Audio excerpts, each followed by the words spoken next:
بسم اللہ الرحمن الرحیم۔ آج کی ہماری اس نشست کی موضوع رمضان کا روزہ ہے اور رمضان ہے۔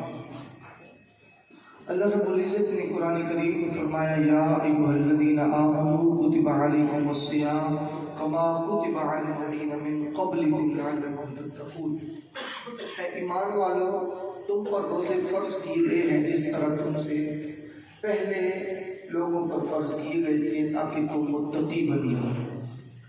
اور مزید اللہ رب العزت نے ارشاد فرمایا فمن شہد منکم الشہر فلیصم، کہ تم میں رمضان کا مہینہ جو بندہ بھی پائے تو اسے چاہیے کہ وہ اس کے روزے رکھے۔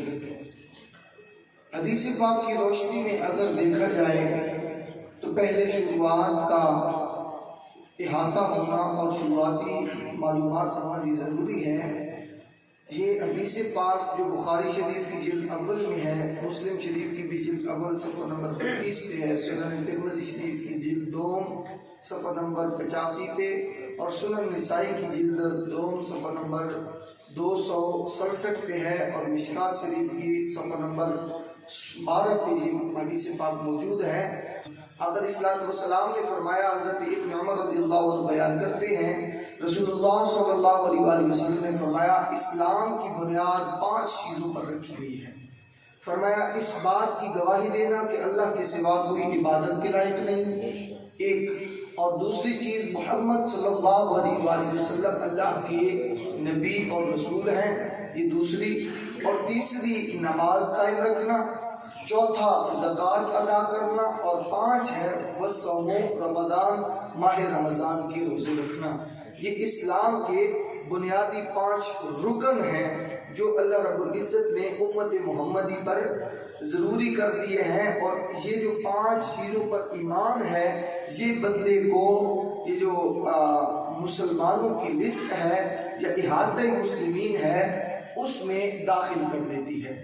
اور اگر روزے کا تعارف بندہ سمجھے تو روزہ نبوت کی 15ویں سال یعنی 10 شوال 2 ہجری میں فرض ہوا۔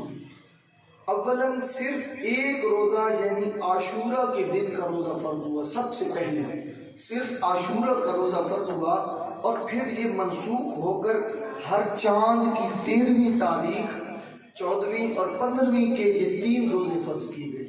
پہلے صرف عاشورہ کا، پھر ہر مہینے کی 13، 14، 15 یہ 3 دن کے روزے فرض کیے گئے، اور پھر یہ بھی منسوخ ہو کر ماہ رمضان کے روزے فرض ہوئے۔ مگر لوگوں کو اختیار تھا چاہے روزہ رکھیں اور چاہے فدیہ دے کر، یعنی ہر روزہ کے عوض آدھا سا گیہوں کا 1 سا جو صدقہ کر دیں، پھر ان کی مرضی تھی روزہ رکھتے یا وہ فدیہ دے دیتے، اور پھر یہ اختیار منسوخ ہو کر روزہ لازم ہوا، روزے لازم ہو گئے۔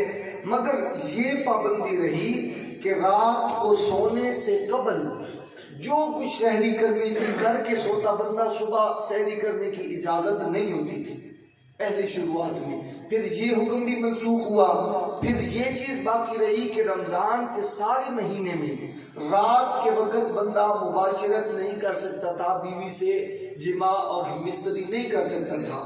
پھر یہ بھی منسوخ ہو کر حلال کر دیا گیا۔ یوں سمجھو کہ اولاً کلمہ پڑھنا فرض ہوا، پھر نماز، پھر زکوٰۃ، پھر روزے، پھر جہاد، اور پھر حج۔ یہ روح البیان کی روشنی میں میں نے آپ کے سامنے رکھا ہے، اور تفسیر نعیمی کی جلد 2 میں اگر دیکھیں صفحہ نمبر 219 اور 220 پر، تو انہوں نے فرمایا کہ نماز میں بھی تبدیلیاں ہوئی اور روزہ میں بھی تبدیلیاں ہوئی۔ نماز معراج میں 50 وقت فرض ہو کر 5 ہو کر صرف 5 رہ گئے۔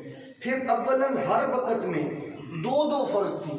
یہ جو نماز ہے یہ شروعات میں ہر وقت کی صرف 2 رکعتیں ہوتی تھیں، پھر اسے بڑھا کر کئی نمازوں کی 4 کر دی گئی، جس طرح ظہر کی نماز کر لیں، عشاء کی نماز، اور پھر کئی 3 رکعتیں کر دی گئی جس طرح مغرب کی نماز کر لیں۔ تو یہ سفر میں دیکھیں تو صرف 2 رہ گئی، اور آگے پیچھے ان کی تعداد 3 یا 4 کر دی گئی۔ تو اسی طرح کچھ روز بیت المقدس کی طرف منہ کر کے نماز ادا کی گئی، پھر کعبہ معظمہ کی طرف ادا ہوگی، اور پھر یہ جو روزہ ہے، روزہ کے اندر بھی 6 تبدیلیاں واقع ہوئی ہیں جو میں آپ کو بتا چکا۔ پہلے صرف عاشورہ کا روزہ فرض ہوا، اس کے بعد پھر 3 مہینے کی 13، 14، 15 یہ 3 روزے فرض ہوئے۔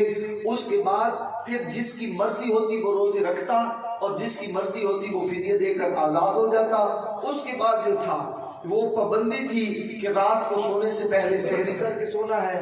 اس کے بعد یہ پابندی تھی کہ رات کو جماع بندہ نہیں کر سکتا ہے، جماع یہ حلال نہیں تھا۔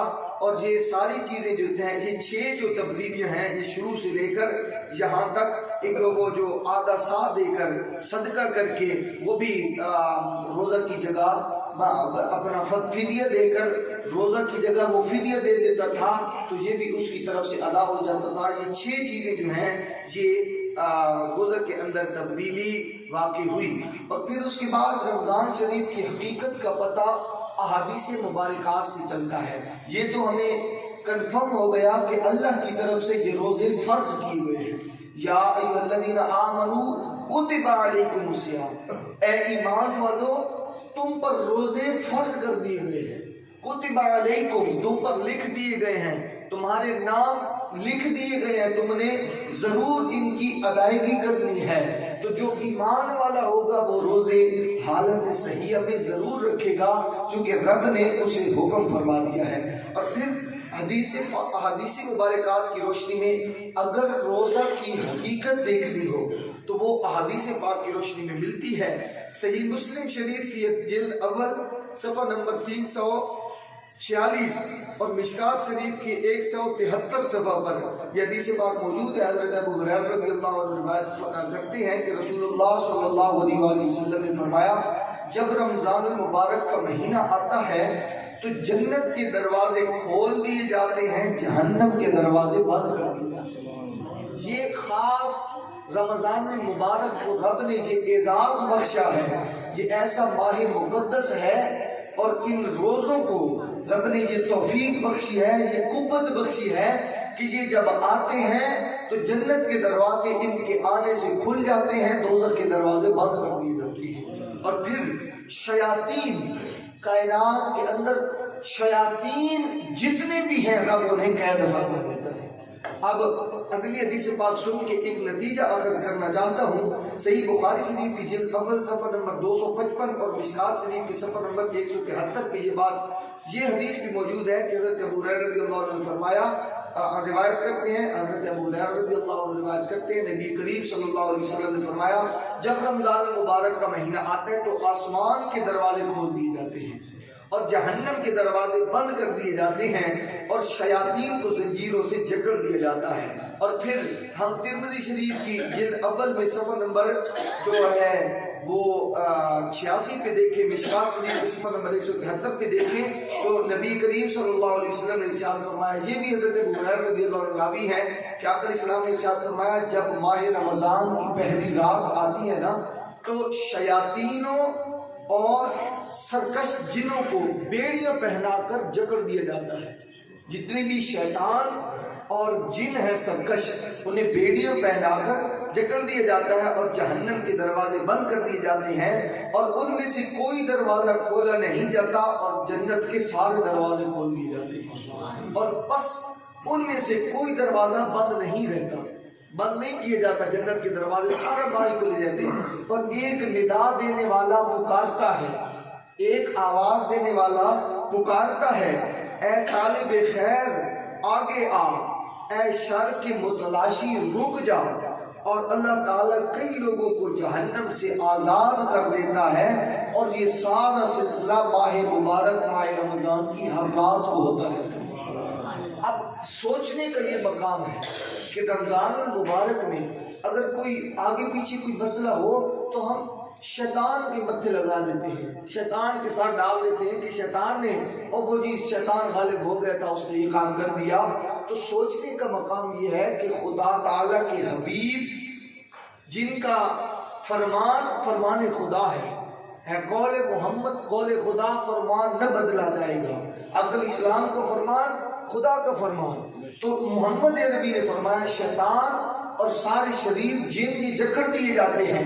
تو ان ایام میں بھی جو بدگمانیاں یا گندگیاں یا غیبتیں یا گناہ ہو رہی ہے تو یاد رکھیں کہ شیطان جکڑا ہوا ہے، ہم خود راہ شیطان پہ چل پڑے ہیں۔ دیکھیے ماہ مبارک یہ رمضان، یہ وہ کریم مہینہ ہے کہ اس میں تو شیطان بھی جکڑا گیا ہے، جو بندہ بھی گناہ کرے گا۔ میں اکثر ایک بات کہتا ہوں کہ جن دنوں میں نا یہ ثواب دوہرا کر دیا جاتا ہے نا، تو یاد رکھا کرو ان دنوں میں گناہوں بھی ڈبل کر دیا جاتا ہے۔